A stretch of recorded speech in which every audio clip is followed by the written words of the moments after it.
You got to have fun. Got to have fun. Clay, you did a tremendous job on the sidelines, but Kareth Burke still is my first choice there. All right, as we saw, the Warriors trying to have some fun this season. They were held to a season-low 79 points in Atlanta. Can you find any positives about last night's game, Brian Windhorst? Nobody got hurt. I mean, look, actually, on this team this year. That sounds like something I would say. That is a positive. that is low-key a positive. I mean, no. It's the end of it was the end of a road trip. I think they can go home. When was this game? Last night. Oh, wow. Thanks for paying attention I was to the not NBA schedule. Yeah, Golden State, Atlanta, missed that one on the schedule. I think I was at half-price fajitas last night. Zion Williamson is, quote, itching to get back to action, according to head coach Alvin Gentry. Zion's been recovering from surgery on that torn lateral meniscus on his right knee for 6 weeks, but he has not yet started on-court work. Remember, the idea was that he might come back sort of mid-December. Are you concerned at all that he hasn't done anything on court? Yes, because if you haven't done anything on court, that means that you're a few more weeks away than probably, and that doesn't include if there's a setback, if there's some pain. So until you start getting to that part, then, you know, you Why don't would know. you even think about moving fast? He's had 4 knee injuries, high school, college, summer league, preseason. I don't think this is going to make a playoff team anyway. So just be careful. It's the most important thing they've got in their franchise. Well, Brian, they don't think you're going to be a playoff team either. How about that? They're right. Is he going to be a Ben Simmons? Is he just going to sit out this year? Shut out for the music on that segment. Kevin Durant may be long gone from Oklahoma City, but he is still very well represented on their court. I love this story. Thunder guard Dennis Schroder wears KD's signature Nike shoe, and he told the Athletics' Eric Horn he has gotten flack from the crowd for doing this, that when they were teammates, Russell Westbrook gave him a hard time about doing it. But he's comfortable. He likes the lows. He's used to wearing soccer shoes from Europe. Didn't you wear Kyrie's the year after Kyrie left, Richard? No comment. No, I did not wear Kyrie's. I just don't wear other people's shoes.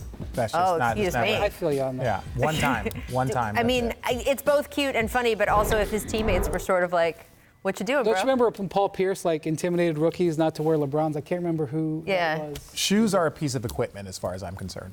There you go. Okay. He's comfortable and happy, and he's doing his own signature thing. Shoe.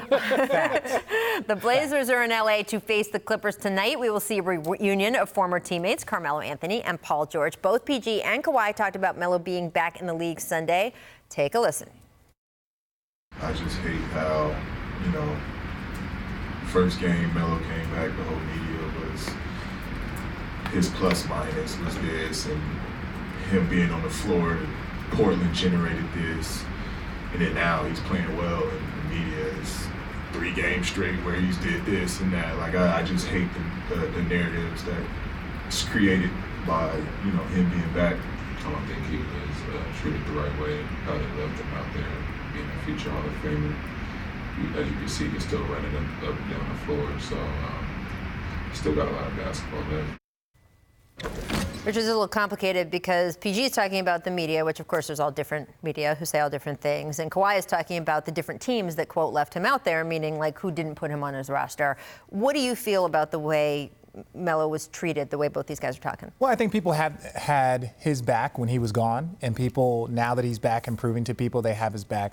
I think one thing that also needs to be recognized is that Carmelo went out and said, look, there were some things I could have handled better. That's correct. There are some things, there's some maturity things, there's some things I could have handled differently. Did those mistakes warrant what was going on? Probably not, and I don't think so, but he still felt the need to go out there and address that. So I think everything is coming back the way it's supposed to be. I'm not saying the punishment fit the crime, but he contributed to the situation that he found himself in. I don't know, it was 8%, 30%, whatever, but ignoring that would not be fair. Here's what I'm not surprised. I'm not surprised to see Paul George get up and speak for him, because there hasn't been a locker room that I have covered Carmelo Anthony in where the players in the locker room didn't have his back. So that said, when Paul George got eliminated, it was partially because Carmelo couldn't defend. I'm just saying that he still had his back. I know, but I understand He's that. a divisive player, but the players who play with him like him. And what happened to Paul George? He ended up in L.A. Poor guy.